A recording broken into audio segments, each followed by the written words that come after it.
যুক্ত থাকুন, সঙ্গে থাকুন, দেখতে থাকুন কলকাতা নিউজ 19। নমস্কার, আপনাদের সাথে আমি দিশা। কলকাতা নিউজ 19-এ আপনাদেরকে স্বাগত। শুরু করছি আজকের বিশেষ। দমদম পৌরসভার পরিচালনায় 14 নম্বর ওয়ার্ডের উদ্যোগে এবং 10 নম্বর ওয়ার্ডের সহযোগিতায় 22শে মে বৃহস্পতিবার শুভ উদ্বোধন হয়ে গেল কালীধাম খেলার মাঠে। উদ্বোধন করেন দমদম পৌরসভা পৌরপ্রধান শ্রী হরেন্দ্র সিং। উপস্থিত ছিলেন উপ পৌরপ্রধান শ্রী বরুণ নট্ট সহ অন্যান্য বিশিষ্ট ব্যক্তিবর্গ। এই মাঠটি নবনির্মাণ এলাকাবাসীর জন্য একটি বড় উপহার। বিশেষ করে ওই এলাকার ছোট ছোট ছেলেমেয়েদের জন্য এটি একটি আনন্দের সংবাদ। এখন থেকে খেলার জন্য দূরে কোথাও যেতে হবে না, নিজের পাড়াতেই তারা পেল এক সুন্দর খেলার মাঠ, যা তাদের শারীরিক ও মানসিক বিকাশে এক গুরুত্বপূর্ণ ভূমিকা রাখবে। এই উদ্যোগ এলাকার ক্রীড়া এবং সমাজ বিকাশে এক নতুন দিগন্তের সূচনা হলো মনে করেন তারা।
পৌরসভার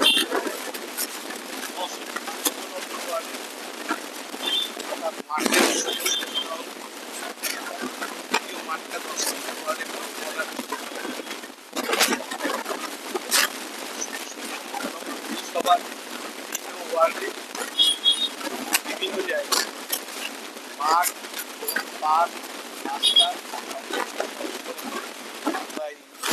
মাঠটা আজকে 10 নম্বর ওয়ার্ডের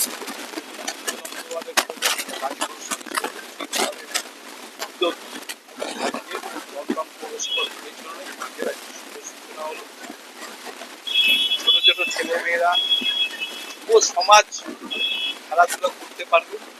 এগুলো আমার মাননীয় মুখ্যমন্ত্রী মমতা বন্দ্যোপাধ্যায় সবসময় বলে, যুব সমাজ খেলার মাঠে যাতে খেলাধুলোর মধ্যে থাকবে মন, স্বাস্থ্য, শরীর।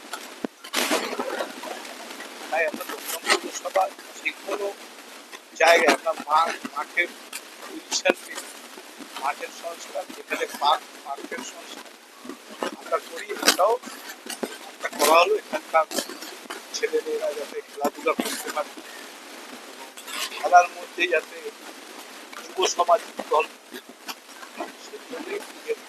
দমদম পৌরসভার পরিচালনায় 10 এবং 14 দুই পৌরপিতা রাজু গোস্বামী, সত্যজিৎ কালের উদ্যোগে আজকে মাঠে শুরু।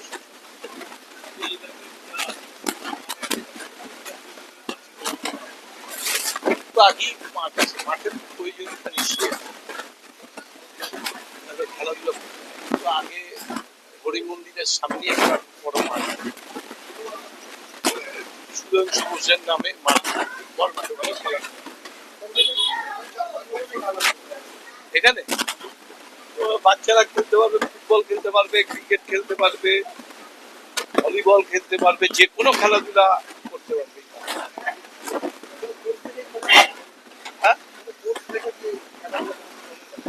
হ্যাঁ, খেলাধুলার ব্যবস্থা করা হবে।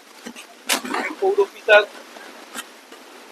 উদ্যোগে যে মাঠ হয়েছে, নিশ্চয়ই পৌরপিতা দুজনে খেলা যাবে।